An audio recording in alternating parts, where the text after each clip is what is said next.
contoh-contoh saya subasi ini saudara. Tangan kanan gatal, foto 3 orang, taruh gunting. Itu dong kita percaya, meyakini semua. Tidak disuruh juga percaya. Ketika bicara tentang hidup kekal ini harus dijelaskan berulang-ulang supaya kita yakin. Aku berkata kepadamu, kasihilah musuhmu, berbuatlah baik bagi yang membencimu, mintalah berkat bagi yang mengutuk, berdoa bagi yang mencacimu. Kalau pipi kirimu ditampar, berikan juga pipi kanan. Aku yang memilih kalian. Mari kita berdoa.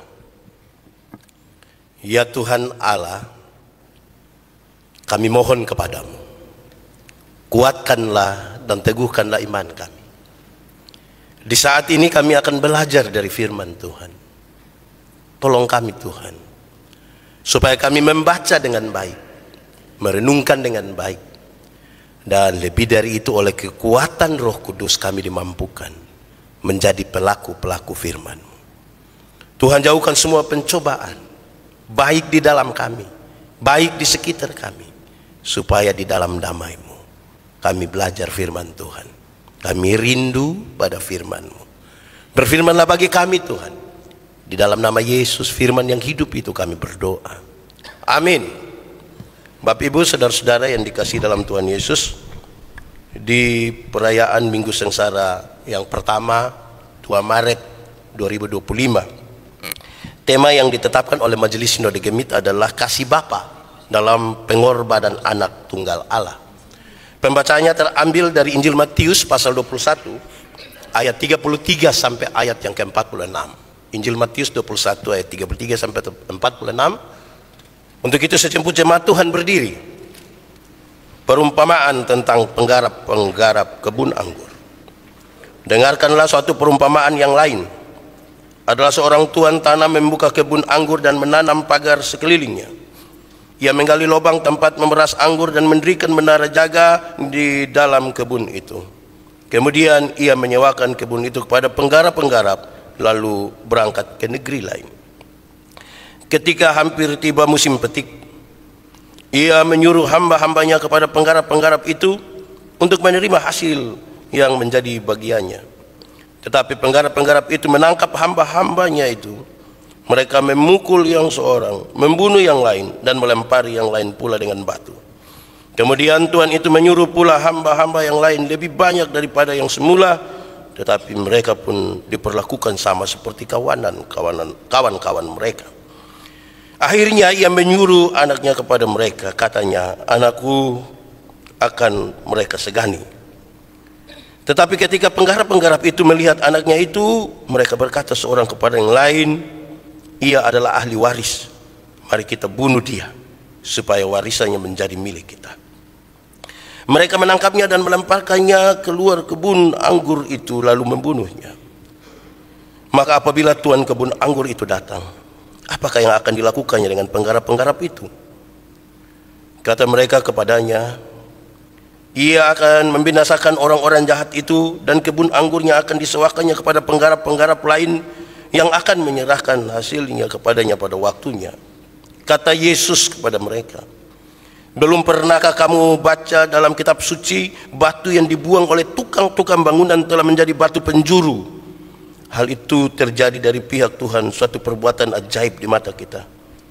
Sebab itu aku berkata kepadamu, bahwa kerajaan Allah akan diambil daripadamu dan akan diberikan kepada suatu bangsa yang akan menghasilkan buah kerajaan itu. Dan barang siapa jatuh ke atas batu itu, ia akan hancur, dan barang siapa ditimpa batu itu, ia akan remuk. Ketika imam-imam kepala dan orang-orang Farisi mendengar perumpamaan Yesus, mereka mengerti bahwa mereka lah yang dimaksudkannya, dan mereka berusaha untuk menangkap dia, tetapi mereka takut kepada orang banyak, karena orang banyak itu menganggap dia nabi. Demikian firman Tuhan. Berbahagia setiap orang yang mendengar firman, memelihara dan melakukan dalam hidup setiap hari. Hosiana. Hosiana, Hosiana, Hosiana. Mari silakan duduk semuanya. Bapak, Ibu, saudara-saudara, Shalom. Sekali lagi, Shalom. Kata kunci kita pada hari ini adalah kasih. Sama-sama 1, 2, 3, kasih. Saya mengawali khotbah ini dengan bertanya kepada saudara, coba saudara renungkan sedikit. Pernahkah saudara mengasihi seseorang? Atau kapan saudara mengasihi seseorang? Pasti dengan cepat saudara akan bilang, kok sampai sekarang pun saya mengasihi. Tapi pertanyaan ini sedikit lebih dalam untuk mengatakan, apakah pernah saudara mengasihi seseorang sampai saudara terlihat sangat bodoh? Dia sudah melakukan kesalahan berkali-kali, tapi saudara masih mau memaafkan dia, masih mau menerima dia. Waktu saudara cerita kepada teman-teman bilang, ini engkau bodoh. Manusia macam begitu lebih baik kasih tinggal. Pernah saudara alami? Jangan soal suami istri. Kalau soal suami istri mungkin kita pertahankan karena nanti anak-anak bagaimana. Ini belum bagi ini harta warisan, nanti bagaimana. Sudahlah, maafkanlah. Jangan itu. Lebih kepada sesuatu yang sebenarnya saudara tidak bergantung kepadanya, tapi saudara mengasihi dia sampai bodoh. Katakanlah kasih dari orang tua untuk anak-anaknya. Ini anak sudah bikin salah pun tetap masih mau terima, masih mau ampuni. Saya antar kita untuk merenungkan di awal bagian ini. Kenapa? Karena kasih Allah itu tidak terselami, terlalu dalam dan terlalu luar biasa, dan yang sedikit bisa mengantar kita untuk memahami, walaupun tidak mungkin kita bandingkan dengan kasih Allah, adalah kasih seperti itu. Orang tua terhadap anaknya yang sudah melakukan, kita tidak punya ketergantungan pada itu anak-anak. Anak-anak punya ketergantungan untuk kita, tapi kok kita begitu mengasihi. Itulah kasih itu. Di awal itu saya sampaikan, karena bahan ini cukup panjang, saya ingin langsung masuk saudara-saudara bahwa untuk kasih Allah yang besar itu lewat pengorbanan anak tunggal Allah. Kita baca bagian teks ini menurut Matius pasal 21 ayat 33 sampai ayat yang ke-46 tentang penggarap kebun anggur. Secara singkat digambarkan kepada kita adalah seorang tuan yang punya kebun anggur. Kebun anggur itu dipagarinya menurut pembacaan tadi. Kebun anggur pada waktu dulu itu kebun anggur itu dipagar pakai duri atau tanaman-tanaman berduri untuk menjaga supaya babi hutan jangan masuk, binatang-binatang jangan masuk, tetapi juga jaga supaya jangan ada manusia yang masuk pencuri di dalam. Karena ini anggur ini bagus, istimewa, dan bisa menghasilkan. Ada juga di dalamnya tempat untuk memeras anggur itu.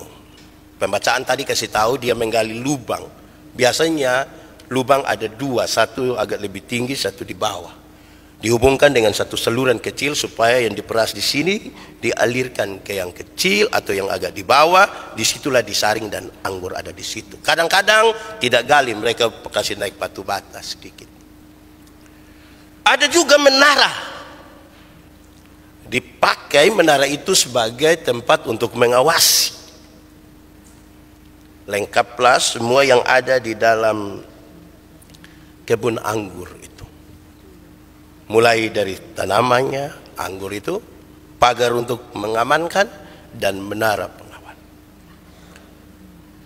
pengawas. Saudara-saudara, lalu pembacaan itu dilanjutkan. Tuan ini menyewakan itu kepada pekerja-pekerja. Itu sangat logis dalam masyarakat waktu itu. Karena para tuan, pemilik-pemilik kebun anggur, oleh karena daerah itu miskin, mereka jarang tinggal di tempat itu. Mereka pergi ke tempat lain, pergi ke kota lain. Nanti tepat waktu musim panen tiba, baru mereka datang untuk ambil hasil. Kesepakatan pembayaran sesuai dengan apa yang mereka mau. Kadang pakai uang hasil jual, kadang dengan buah anggur dan seterusnya. Itu hal yang Lalu pembacaan ini menarik karena kemudian setelah musim panen itu tiba, Tuhan ini mengutus utusan-utusannya. Utusan-utusan itu dipukul, dibunuh, dilempar. Bukan satu kali, 2 kali mengirim utusan. Dan utusan-utusan itu mengalami nasib yang sama.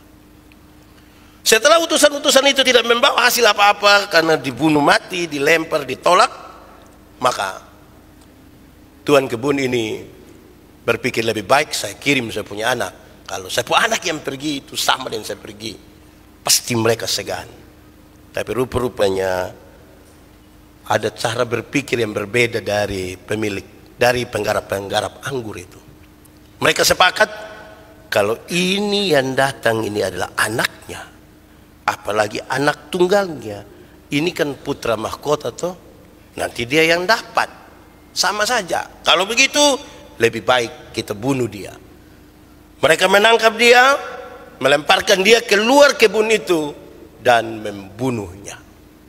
Lalu Tuhan Yesus bertanya, kira-kira kalau Tuhan ini datang, bagaimana keadaan dari pekerja anggur itu? Mereka menjawab, pasti ini orang-orang pekerja itu dibinasakan. Ya, kira-kira kisah kronologisnya begitu. Saudara-saudara, mari kita renungkan saudara-saudara, apa makna dari simbol yang diceritakan dalam kisah itu. Beberapa simbol ini penting untuk kita tahu di awal. Walaupun dalam pembacaan itu sebenarnya sudah disebutkan, tapi saya ingin menjelaskan lebih detail sedikit. Pemilik kebun anggur itu adalah Tuhan. Tuhan Allah adalah pemilik dari kebun anggur itu. Tuhan itu adalah Tuhan Allah.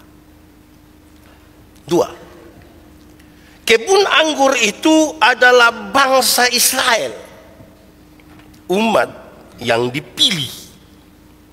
Kebun anggur itu adalah umat yang dipilih, bahkan diberi perlakuan khusus, dipagar, dijaga, diawasi. Kalau kita belajar dari Yesaya pasal 5 ayat 7, di situ disebutkan Israel adalah kebun anggur Tuhan. Penggarap-penggarapnya siapa? 3. Siapa penggarap-penggarapnya? Apa itu penggarap-penggarap? Penggarap-penggarap adalah para pemimpin agama Yahudi.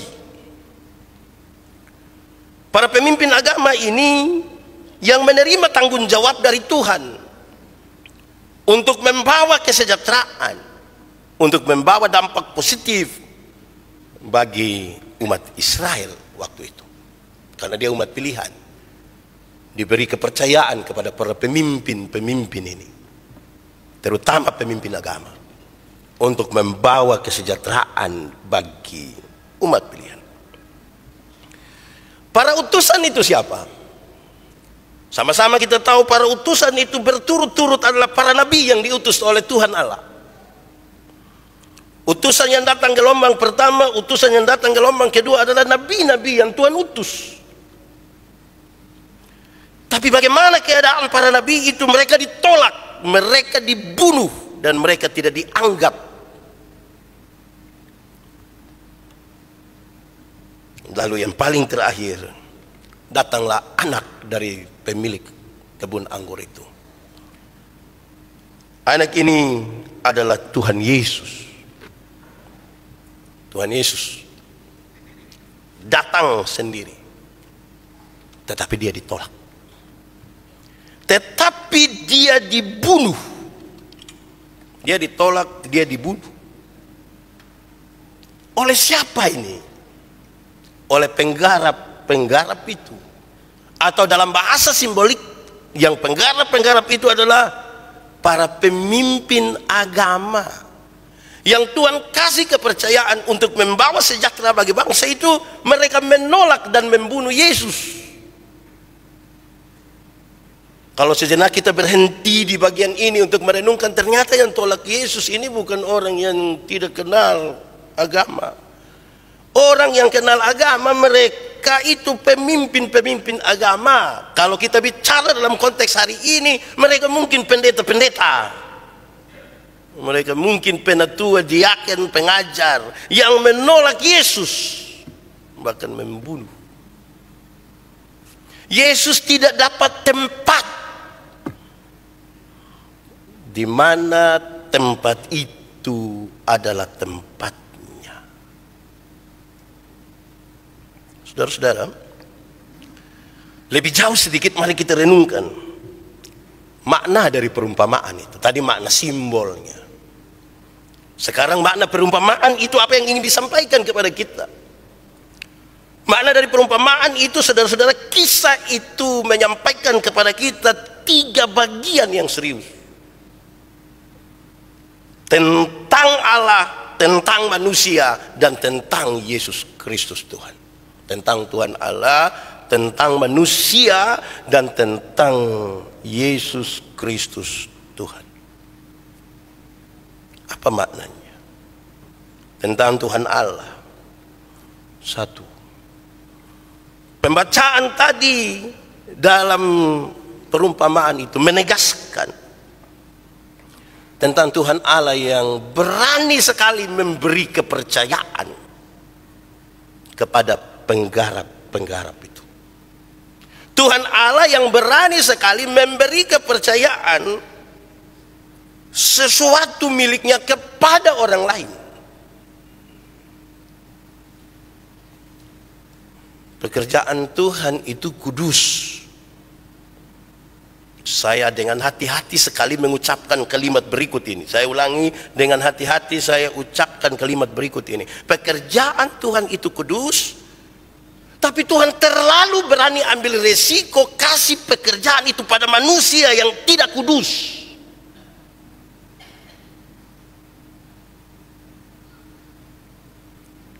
Manusia yang penuh dengan kepalsuan itu Tuhan kasih, ini kebun anggur untuk engkau layani, untuk engkau kerjakan. Tuhan terlalu berani.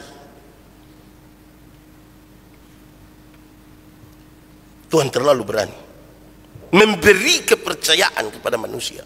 Mestinya bagi manusia yang menerima kepercayaan itu, ini sebuah kebanggaan. Ini sebuah kehormatan. Allah yang luar biasa, yang kudus, memberi kepercayaan pelayanan itu kepada manusia. Hormat. Mantap toh? Tuhan itu terlalu luar biasa kasih kepercayaan ke kita. Mestinya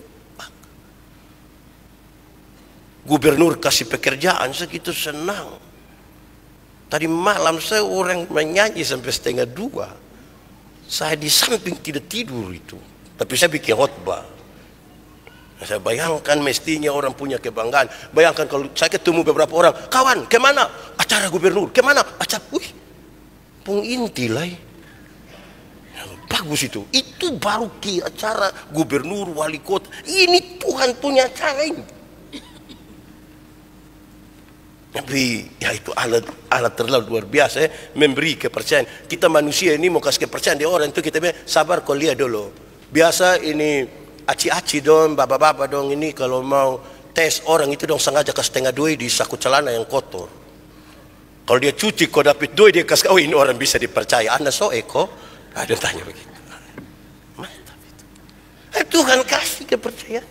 Nah, hari ini juga kita akan berhadapan pengawas, anggota Badan Pengawas Yayasan Misi Agape Kupang periode 2025-2029, pengurus pemuda periode 2025-26, dan pengurus remaja 2025-2026. Ini yang baju putih, celana rok hitam dong, ini pekerjaan Tuhan yang kudus itu diberi kepercayaan kepada kamu, kepada saya ini, kepada kita yang duduk-duduk di sini, dan kepada kita semua. Tuhan kasih kepercayaan itu sebuah kebanggaan mestinya. Sebuah kebanggaan. Tak usah dianggap beban Yang remaja yang masih takut berdoa di muka jangan bilang, "Ih, beta terima, ma beta tulis saya." Jangan itu, stop kamu. Kebanggaan. Kedua, Kisah tadi menceritakan tentang Tuhan Allah yang mengutus utusan-utusan. Tuhan mengutus, memberi kepercayaan, tapi kemudian dia mengutus orang lain untuk datang. Mereka diutus. Itu berarti saudara-saudara, tugas pengutusan itu dilakukan oleh Tuhan. Kepada para utusan-utusan itu pasti dia menyampaikan sesuatu, pergilah kepada mereka dan 1, 2, 3, 4, 5, 6. Saudara-saudara, dalam tradisi bergereja kita bagian ini dipakai untuk pendeta, penatua, diaken, perhadapan, dilakukan oleh gereja. Tuhan kepala gereja mengutus saudara-saudara pergi. Tuhan kepala gereja bukan kepala sekolah. Ya, dia utus. Jadi bukan ketua yayasan misi agape yang utus. Tuhan utus untuk melayani. Nanti minggu depan saudara ikut lagi pengutusan saya dari sini, di mana lah begitu. Itu Tuhan utus. Tugas kita pergi. Karena Tuhan mengutus. Saya ingat saya melayani di Alor. Saya pun mama tanya, kakak, tanpa pun jauh lagi. Saya tanya mama, jauh dari? Saya tanya itu, jauh dari? Orang tua langsung, dia orang tua om son dengar. Kita dengar, makanya beta tanya. Jauh dari siapa yang kita maksud? Terus tanya, tanpa baik kok? Iya mama, beta hidup hingga hari ini berat badan bertambah. Itu berarti baik. Ya, walaupun waktu penempatan pertama cek di mana surat keputusan belum keluar, surat tugas ada, kami jalan duluan pakai motor cek signal ada kosonde tanpa. Tuhan mengutus. Minggu lalu kita masih belajar tentang Tuhan mengutus toh ke dalam dunia. Ku utus kau, saya ingat lagu yang terakhir yang begitu. Ketiga saudara-saudara, teks itu juga menceritakan tentang penghakiman dari Tuhan Allah. Dia kasih kepercayaan, dia mengutus orang, tapi ingat ada konsekuensi, dan konsekuensi dalam teks ini menceritakan tentang penghakiman. Dia akan membinasakan mereka. Membinasakan mereka yang tidak menunjukkan loyalitasnya kepada Tuhan. Sebagai yang mengutus, sebagai yang memberi kepercayaan. Ini bagian yang datang dari Tuhan dan bukan oleh manusia. Ini cerita yang dimaksudkan menceritakan tentang Tuhan yang punya tiga hal itu. Memberi kepercayaan, mengutus, dan menghakimi. Supaya di antara kita jangan kita saling menghakimi. Karena kadang-kadang kita punya subjektivitas masuk sedikit. Biarkan Tuhan. Kedua, tentang manusia. Pembacaan tadi saudara-saudara mengantar kita juga untuk memahami tentang manusia yang menerima hak istimewa. Israel, kebun anggur dipagari dengan baik. Ini anggur ini kan pasti menarik perhatian toh. Jangankan kebun anggur yang bagus-bagus. Kami biasa bertamu saja kok orang kasih buah, ada anggur di situ tuh. Kepingin ame dua, tapi kan perasaan karena tuan rumah sengaja ame satu. Aduh ini beli di mana ya? Jonathan paling suka ini. Itu semua bungkus itu. Itu baru yang dibeli, apalagi kebun anggur. Dia sangat menarik perhatian. Dia istimewa karena itu dipagari dengan baik. Supaya babi hutan dia masuk, supaya orang-orang jangan masuk mencuri. Babi merusak, orang mencuri. Jangan. Jadi manusia saudara-saudara telah mendapatkan hak istimewa itu. Saudara-saudara, mungkinkah sampai hari ini kita masih berpikir kita istimewa di hadapan Tuhan atau tidak, saya tidak tahu. Tapi itu perenungan penting. Lagu tentang istimewa tuh tinggal di anak sekolah minggu. Anak sekolah minggu ada lagu apa yang aku istimewa? Kenapa? Aku istimewa. Pakai tunjuk begini, 2 jempol lagi. Anak sekolah minggu istimewa. Saya tidak tahu yang remaja masih istimewa, kok pemuda istimewa tidak, lansia istimewa, kaum bapak istimewa, kaum ibu istimewa, kok tidak. Siapa bilang? Jangan lanjut. Saya tidak bisa. Kita istimewa, sama-sama 1, 2, 3. Boleh kasih tahu kawan di sebelah, 1, 2, 3. Kita istimewa. Memang ada penyakit, penderitaan, tapi kita istimewa. Memang kita suami begitu, tapi dia istimewa. Memang itu anak pemuka itu tidak sama ganteng dengan kita waktu kita SMP dulu, tapi dia istimewa juga. Begitu, tidak usah banding satu deh, satu ih. So dia jangan. Istimewa. Manusia ini istimewa di hadapan Tuhan. Tolong jaga. Ini yang pengawas, yang pemuda, yang remaja, kita istimewa. Tuhan kasih kepercayaan ini. Karena kita istimewa. Tumbuhkan perasaan itu, tumbuhkan pengalaman istimewa itu. Kedua, manusia. Perumpamaan tadi juga mengisahkan tentang manusia yang diberikan kebebasan. Dalam keistimewaan itu manusia diberikan kebebasan.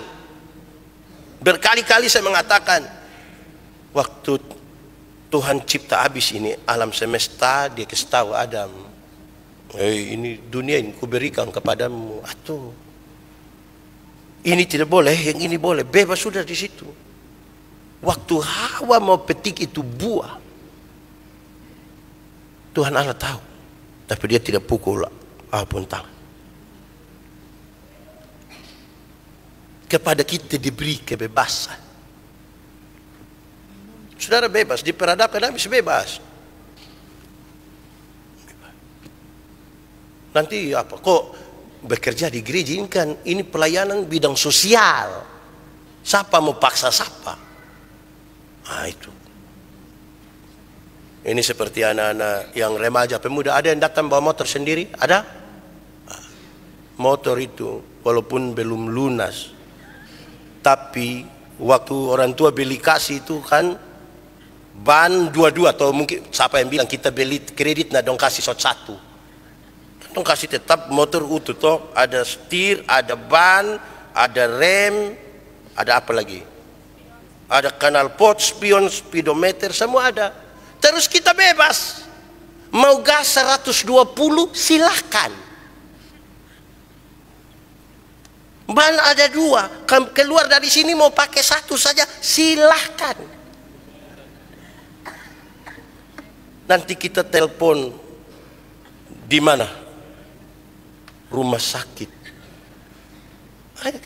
Kepada kita ini beri kebebasan. Kebebasan. Atau, Pak, kalau memang kebebasan itu ada, kenapa aturan di gereja terlalu banyak? Memang kan urus orang banyak. Mesti ada sesuatu yang mengikat kita. Kan kita ada urus orang banyak. Gitu. Tetap katekisasi setahun. Kira-kira begitu. Bebas. 3. Kisah tadi mengisahkan tentang pertanggungjawaban manusia. Jadi ada kebebasan, tapi ada pertanggungjawaban.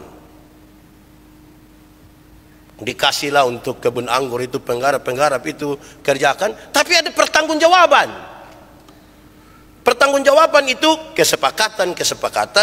Pertanggungjawaban itu berkaitan dengan utusan-utusan yang pergi, bahkan termasuk anak dari pemilik kebun anggur itu pergi ke situ. Bagian dari pertanggungjawaban.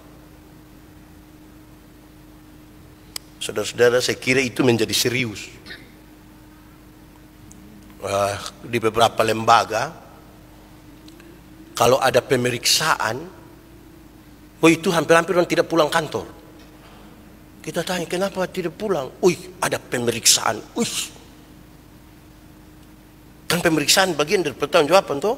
Non tidak pulang saya bilang, kenapa kau susah-susah bilang, wih ini karena sepanjang ini kan kerja tidak betul. Jadi pas yang petugas periksa itu mau datang kan kita mesti kalau kerja betul suruh dia, kenapa tidak datang? Tapi ini kan kerja kurang betul jadi harus siap ini petugas datang. Ajak dia lain makan di sei babi. Ada rusuk baru saya hanya ikut foto. Aduh. Bertanggung-jawaban. Masing-masing kita bertanggung jawab. Salah-salah. Benar-benar. Tidak usah rekayasa. Salah-salah. Benar-benar. Kan kita mempertanggungjawabkan. Berkali-kali saya ingin mengatakan, pertanggungjawaban terbesar kita kepada Tuhan dan bukan kepada manusia. Begitupun kepada yang baju putih, celana dan rok hitam. Pertanggungjawaban kita kepada Tuhan dan bukan kepada manusia. Untuk nanti pengawas dengan BP3J, apalagi BP3J sekarang periksa tiap berapa bulan lagi? 3 bulan. Itu utusan-utusan. Tapi pertanggungjawaban adalah kesepakatan kita di awal. Yang sebentar saya tanya, saudara bilang, ya saya percaya dan berjanji dengan segenap hati. Pertanggungjawaban itu juga termasuk pertanggungjawaban tersinggung. Tersinggung sedikit tidak mau melayani, tersinggung sedikit itu semua juga bagian dari pertanggungjawaban. Kemarin kan pengembalaan saya suka tahu toh. Hati-hati karena tidak semua teman itu punya mood bagus. Jangan bersembunyi di balik itu kalimat main gila. Mungkin dia ada baik, ini kita datang coba dia, talinya pun lebar. Terus dia bilang, itu besok seulang. Jangan bersembunyi. Sebagian-bagian itu bagian dari pertanggungjawaban. Ketiga, keempat. Kisah tadi menceritakan tentang kesengajaan manusia. Penggarap-penggarap kebun anggur itu melakukan sesuatu dengan sangat sengaja.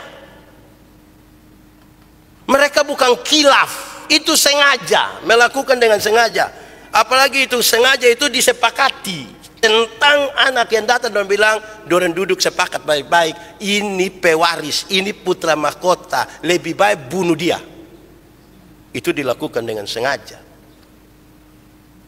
Manusia berpotensi sekali untuk menyepakati sesuatu secara sadar untuk melanggar kesepakatan. Punya potensi itu.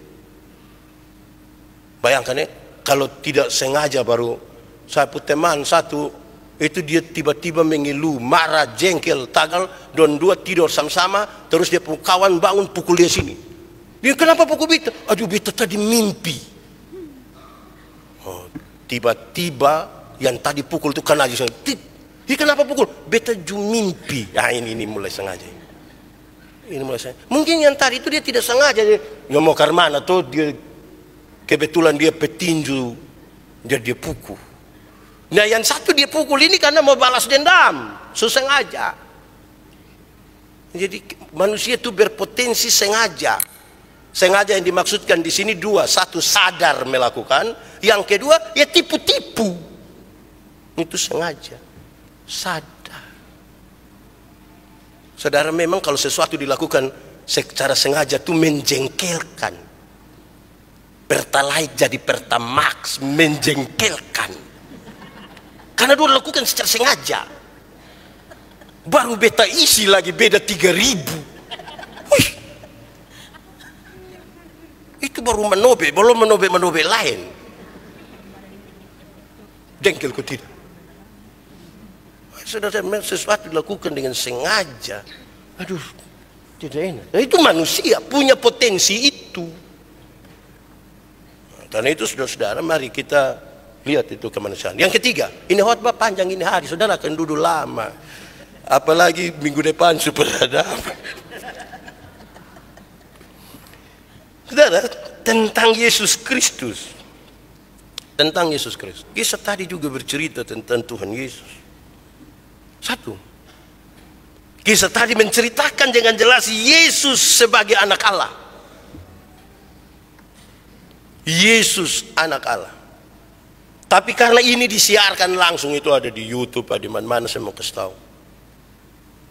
Bahwa yang dimaksudkan dengan Yesus anak Allah bukan karena sesuatu yang sifatnya biologis.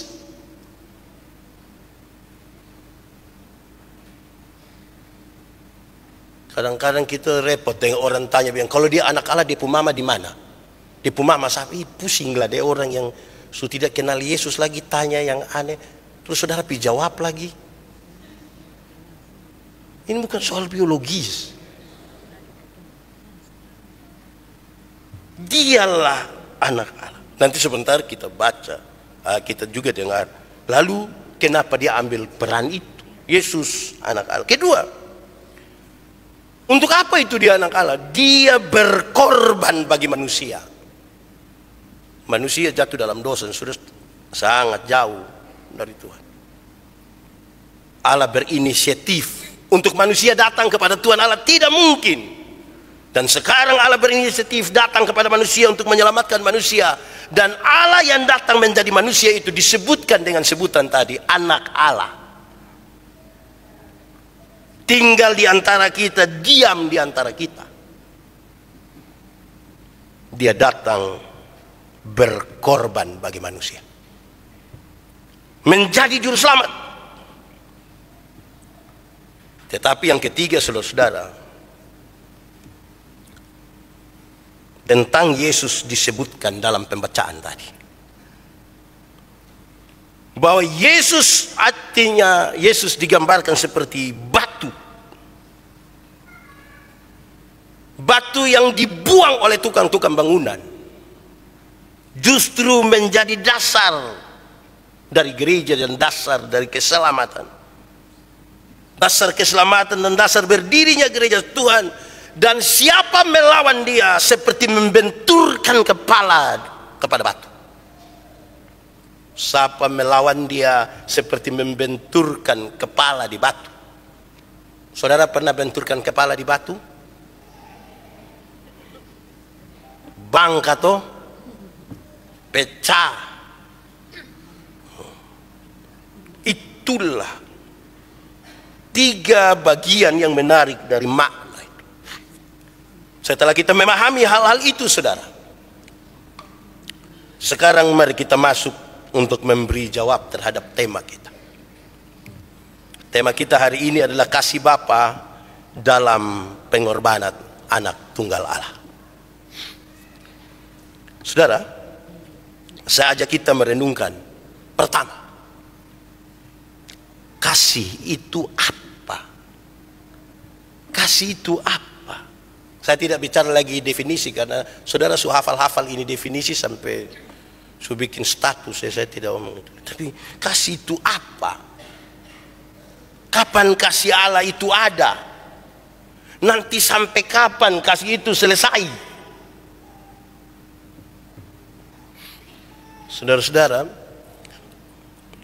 coba tampilkan kembali kita penats pembimbing tadi. Pertama, Yohanes pasal 4 ayat 9 dan 10. Saya baca untuk kita. Dalam hal inilah kasih Allah dinyatakan di tengah-tengah kita, yaitu bahwa Allah telah mengutus anaknya yang tunggal ke dalam dunia supaya kita hidup olehnya. Inilah kasih itu, bukan kita yang telah mengasihi Allah, tetapi Allah yang telah mengasihi kita dan yang telah mengutus anaknya sebagai pendamaian bagi dosa-dosa kita.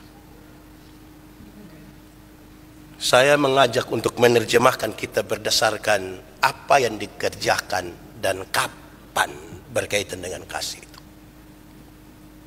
Saya mencatat ada 5 tentang kasih itu.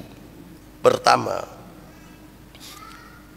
karena kasih itu Allah menciptakan alam semesta. Di dalamnya ada manusia.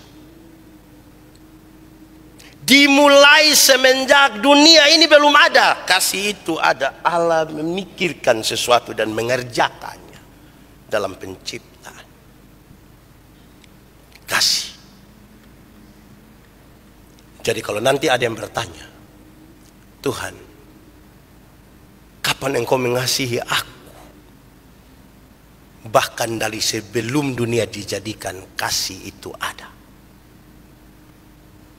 Supaya jangan ada orang tuh berdoa sambil membanding, Tuhan nih kenapa orang lain di sebelah sana pun enak lagi, kita tidak pernah susah, kita ini susah terus. Sepertinya Allah tidak ada kasih. Kasih ada sebelum dunia diciptakan. Pak, itu Bapak tua di sebelah ini tidak pernah ikut gereja, tidak tahu berdoa, tapi tiap hari ganti oto, Grab. Kasih ada mulai dari kita diciptakan. Kita belum ada, jadi jangan pikir kita duluan mengasihi Tuhan Allah. Dia mengasihi kita duluan, itulah kasih. Supaya jangan ada yang bikin narasi seolah-olah kalau kita tidak mengasihi Tuhan, Tuhan juga tidak mengasihi. Woi, kita tidak mengasihi, Tuhan tetap mengasihi. Kita belum ada sekasih swadanya. Habis menciptakan, Tuhan memberi kehendak bebas. Alam semesta sudah ada. Dalam kasihnya dia memberikan kehendak.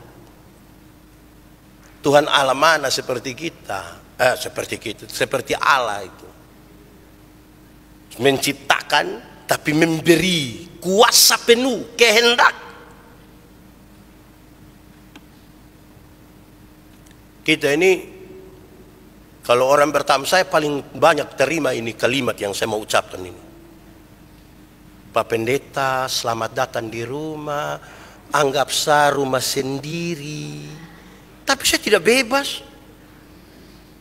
Masa tanggal anggap saya rumah sendiri, nah saya ambil depo berangkas? Tidak ada batas-batas. Ini Allah menciptakan, beri kehendak bebas. Luar biasa tuh. Dalam kehendak bebas itu kita mempertanggungjawabkannya kepada Tuhan. Di dalamnya dinamika ada. Ada ketawa, ada menangis, ada semua ada di situ. Ada di situ. Pelayanan ini naik turun, menangis, ketawa, ada banyak di dalam. Ini saya ingat 2 minggu lalu kok saya ada di Australia. Terus tinggal di suatu keluarga. Dorang punya 2 anak, 1 laki-laki, 1 perempuan. Dorang tidak bisa bahasa Indonesia. Kalau saya ya bisa bahasa Indonesia. Jadi pas kami pergi, pas ada di dalam rumah pas saya sampai, terus masuk di kamar yang laki-laki, terus dia pun mama bilang eja untuk dia bicara dalam bahasa Indonesia. Om boleh pakai ini kamar 1 minggu selama Om di sini. Terus Om Yandi bilang, terima kasih. Terus dia pun mama bilang, itu Om bilang terima kasih? Kamu mau jawab apa? Dia masih pikir, terus dia pun bilang, dia langsung bilang, selamat jalan. Saya bilang, jadi Om harus pulang. Kapan Om khotbah nanti? Ya itulah pelayanan tuh. Naik turun.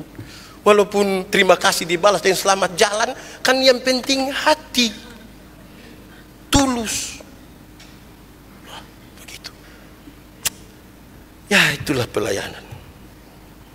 Tuhan memberi kehendak bebas kepada kita. Mari kita pakai itu kehendak bebas dalam semua dinamika. Kalau saudara tanya, ini ada ibu pendeta, ada ini majelis, doang guru sekolah minggu. Naik turun. Saya kadang-kadang kalau lihat guru sekolah minggu, orang ajar anak, kita guru sekolah minggu ada 40. Urusin anak satu, tidak mau bubur, mau jagung ketemak, harus ikut. Dorang kasih hati, kan bisa saya cubit dorang toh. Tapi ya terima kasih guru-guru, bisa bikin terbaik ini. Guru-guru sekolah minggu jangan tersinggung, tenami anak kecil toh. Tuh. Kalau guru sekolah minggu tersinggung, karena mana nanti anak pun bapak. Tuh anak pemama tersinggung juga. Jadi ya mari itu kehendak bebas. Ketiga, kasih itu berkaitan dengan pemeliharaan. Pemeliharaan. Menciptakan, memberi kehendak bebas, memelihara. Kasih itu memelihara. Kasih Allah itu menciptakan, memberi kehendak bebas, memelihara kita. Wih, Tuhan pelihara hidup kita. Kalau kita ukur dia dalam pemeliharaan jasmani, kita ini terpelihara dan hidup. Sampai hari ini ada hidup, ada masalah, ada segala macam, tapi terpelihara hingga hari ini.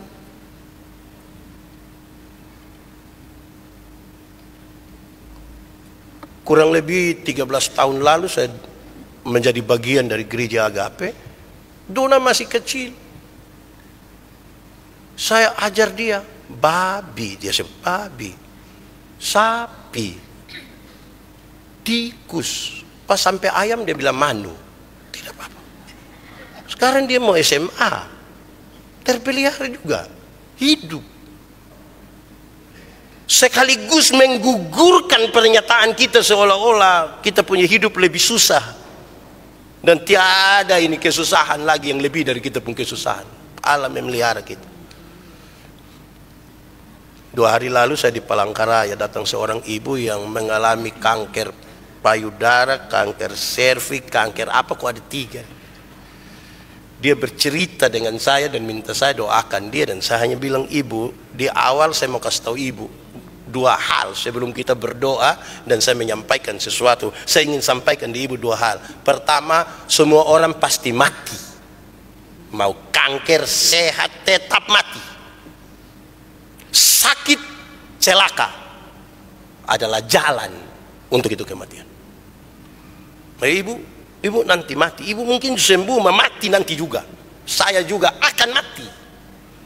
Hanya kan kita tidak tahu caranya dan kapan waktu. Kedua, saya mau kasih tahu ibu kita akan berdoa. Tapi mari kita berdoa begitu rupa sampai menemukan apa yang Tuhan mau. Jangan apa yang ibu mau. Mari kita berdoa sampai menemukan apa yang Tuhan Allah mau, dan jangan apa yang ibu mau. Sebab kalau berdoa menemukan apa yang ibu mau, ibu akan berhenti berdoa. Dan ibu merasa ibu terlalu susah. Dan saya ingin sampaikan di atas semua itu, supaya ibu pilah-pilah yang buat ibu jadi beban berat ini kan, pikir anak masih kecil. Saya tanya ibu, menikah seberapa tahun? 33 tahun. Wih, itu anak sebar sebesar. Anak 3. Anak 6, bagus kan? Mata yang tertuju hanya kepada persoalan, tidak pernah melihat kemuliaan Allah yang besar dalam hidup. Saya bilang ibu, tidak ada sakit hati, tidak ada sakit hati. Yang ada hanya sesuatu yang kita pikir berulang-ulang. Tagal mama mantu pernah maki kita itu, yang tiap hari kita pikir, maka setiap kali dia foto kita kayak mau karena kita pikir di situ. Buat kita dia tidak ada sakit hati. Sakit hati itu yang lever kok apa itu, yang sakit kuning itu. Tapi karena sesuatu yang kita anggap itu negatif, kita pikirkan dia ulang-ulang. Nah, sekarang saya tanya ibu, apa yang ibu pikirkan? Fokus ibu di mana? Pada apa yang orang lain katakan? Pada anak-anak? Waktu nanti ibu sudah mati, itu anak-anak dong nanti dengan sendirinya dia bertumbuh besar. Apalagi fokus pada apa yang orang lain katakan. Juga termasuk pelayanan, tidak usah fokus pada apa yang orang lain katakan. Keempat, inilah kasih itu, yaitu penebusan. Cipta, kehendak bebas, memelihara, tapi menebus. Menebus. Itulah kasih itu. Bulan lalu ketika berkhotbah di sini saya sampaikan, kalau hari ini saudara bertanya kepada Tuhan, Yesus seperti apakah engkau mengasihi aku? Tuhan Yesus tidak jawab. Dia merentangkan tangannya di kayu salib dan mati bagi saya dan saudara. Itulah kasih. Penebusan. Ganti kita. Dan yang kelima, apa itu kasih? Apa Apa yang dikerjakan, kapan, sampai kapan. Yang kelima menyebutkan dengan baik, kasih itu adalah kehidupan kekal. Oleh karena kasih dia menebus kita, dan oleh karena penebusan itu kita beroleh kehidupan kekal. Saudara lihat 5 urutan. Cipta, kehendak bebas, memelihara, menebus, memberi hidup kekal. Berarti kasih itu dari kekal hingga kekal. Tidak dibatasi oleh ruang dan waktu. Terlalu besar kasih itu. Terlalu ajaib kasih itu. Apa itu kasih? Kapan dan apa yang dikerjakan? Kedua, semua habis. Kedua, kasih Bapa tadi, yang 5 itu, hanya bisa diterima dengan iman. Iman pun dia yang anugerahkan. Kasih Bapa yang luar biasa itu hanya bisa diterima dengan iman. Kalau orang tidak beriman, tidak akan menerima itu.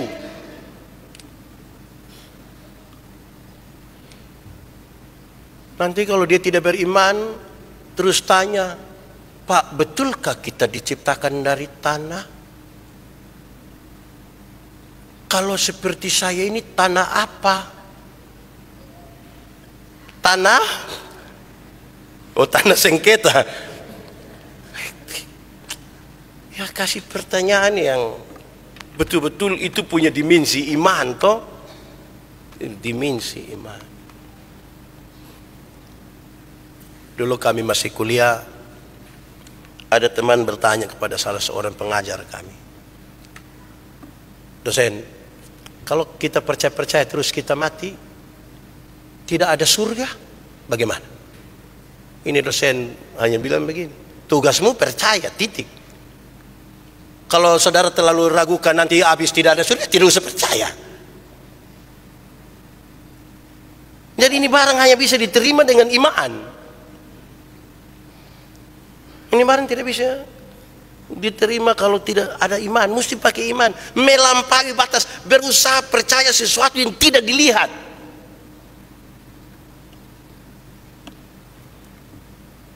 Tidak dilihat. Tapi kita ini kok barang yang tidak baik itu kita lebih percaya daripada yang baik. Ada orang dia mau terbang begini diantar oleh dia supir.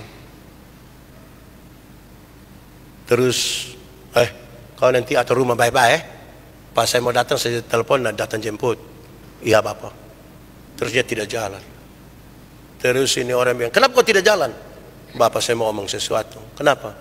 Saya punya perasaan kayak tidak enak. Terus Bapak terus, kau sembarang saja. Ini orang hanya bilang perasaan tidak enak. Kita langsung pikir nanti celaka kah, pesawat jatuh kah. Yang begitu tuh kita pun yakin cepat lagi. Tapi bilang percaya supaya beroleh hidup yang kekal, kita butuh banyak sekali pembuktian supaya kita masuk surga. Tapi kalau yang tidak, itu kok kita percaya dengan cepat. Contoh-contoh saya subasi ini saudara. Tangan kanan gatal, foto 3 orang, taruh gunting. Itu dong kita percaya, meyakini semua. Tidak disuruh juga percaya. Ketika bicara tentang hidup kekal ini harus dijelaskan berulang-ulang supaya kita yakin. Kita lebih gampang mana ini sebenarnya. Jadi hal ini hanya bisa diterima dengan iman. Terakhir, ketiga. Saudara-saudara, kasih Allah, kasih Bapa dalam pengorbanan anaknya yang tunggal itu memulihkan relasi. Memulihkan relasi yang rusak oleh karena dosa. Relasi mana yang rusak pendeta? Relasi dengan Tuhan dan relasi dengan sesama. Yang rusak dipulihkan melalui kasih Bapa dalam pengorbanan Yesus. Nah, ipar-ipar doya ada bamara itu belum kasih, belum ada kasih. Mesti kasih hatiku, bye-bye. Siapa yang ada jengkel dengan tetangga sebelah, itu dia pun kasih belum pulih. Yang ada marah dengan mama mantu, ya mama mantu ada bakalai anak mantu KBI, menyesal ada anak mantu muka model begini. Itu kasih Tuhan itu belum masuk di dia pun. Karena kasih itu bikin pulih kita dengan Tuhan, pulih kita dengan sesama. Nah, jadi kalau saudara ada jengkel saya, kasih sudah, kasih apa-apa, mengasihi supaya aman kita punya hati. Jangan bawa mati itu rasa jengkel. Jangan bawa mati itu rasa jengkel, kebencian, jengkel itu merusak kita bukan merusak dia. Misalnya pendeta Yandi terlalu benci Agnes Monica, dia ada pengaruh dengan saya, dia mau duet dengan saya. Tidak, jadi tidak usah saya marah-marah Agnes Monica, pikir rusak kita punya hati. Jadi kita punya hati, kasih aman, kasih baik. Jadi majelis Kopal ada marah ke Nelson, bye-bye. Sebentar saya kasih kesempatan pegang tangan, bye-bye. Remaja-remaja yang putih hitam, ini ada jengkel kawan di sebelah kan dia terlalu batas ibu, bye-bye. Pulih. Pemuda juga, memang dia ambil kita pumantan, bye-bye. Bye-bye. Cukup toh? Itu jadi kasih Allah itu harus dinyatakan sampai pemulihan relasi. Jangan kita tidak bicara di mana-mana tentang Allah yang penuh kasih itu tidak masuk di kita punya hati untuk memulihkan relasi. Kita mau marah-marah apapun tidak balik lagi ke masa lalu, kau perbaiki sebuah kesalahan masa lalu. Ke masa depan, pulihkan semua. Tuhan memberkati kita. Mari kita tunduk kepala di hadapan Tuhan. Firman Tuhan berkata, kalau kamu dengar suaranya jangan keraskan hatimu. Minta Roh Kudus lembutkan setiap hati yang keras.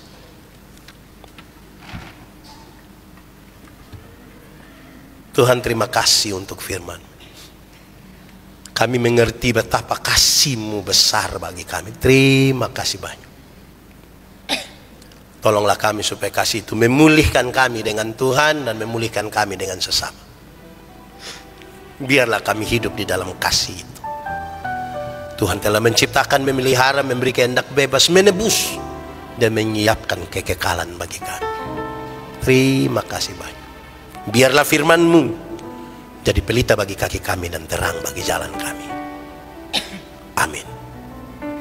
Aku berkata kepadamu, kasihilah musuhmu, berbuatlah baik bagi yang membencimu, mintalah berkat bagi yang mengutuk, berdoa bagi yang mencacimu. Kalau pipi kirimu ditampar, berikan juga pipi kanan.